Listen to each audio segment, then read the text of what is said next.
Und dann hat sich's auch die herrlichsten Kleider angewünscht und hat fröhlich damit vor dem Spiegel tanzet.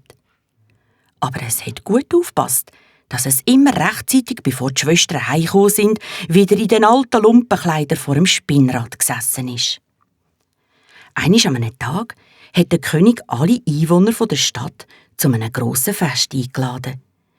Die beiden älteren Schwestern haben tagelang von nichts anderem geredet, als nur von dem Fest und was sie echt für Kleider sollen anlegen. Sie haben alles gemeinsam ersparte Geld genommen und damit kostbare, lange Kleider aus schwerem, prächtigem und teurem Stoff gekauft. «Du kannst halt leider nicht mitkommen», haben sie am Tag vom Fest zu den Jüngsten gesagt.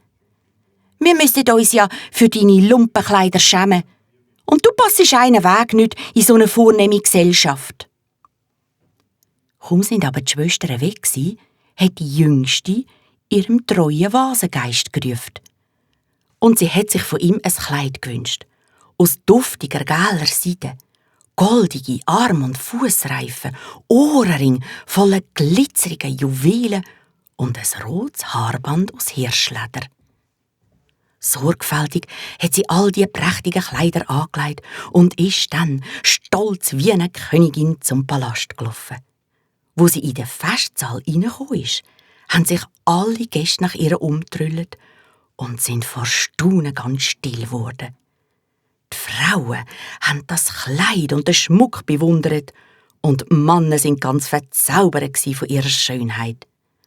Sogar die beiden Schwestern sind von dieser anmutigen Erscheinung zu Tränen gerührt gsi. Aber sie wären nie auf die Idee gekommen, dass das ihre jüngste Schwester könnte sein. Es ist ein herrliches Fest geworden.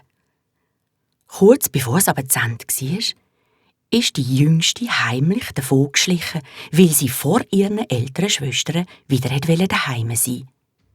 Dass sie schneller laufen konnte, hat sie ihre goldigen Fußreifen abgezogen und hat nicht gemerkt, dass sie dabei einen verloren hat. Der ist ausgerechnet in die königliche Rosstränke gefallen. Am anderen Morgen haben die Rosse gescheucht und nicht aus der Tränke saufen. Der goldige Fußreif auf dem Boden vom Trog hat im Sonnenlicht so geschimmert, dass die Tiere Angst bekommen haben. Der Rossknecht hat dann das Schmuckstück aus dem Wasser rausgefischt und zum Sohn vom König gebracht. Der hat den Ring sofort erkannt, ist nachdenklich mit dem Finger drüber gefahren und hat dabei geseufzt. Und dann hat er entschlossen gesagt: «Das Mädchen, wo der Fußreif gehört, das soll meine Frau werden.»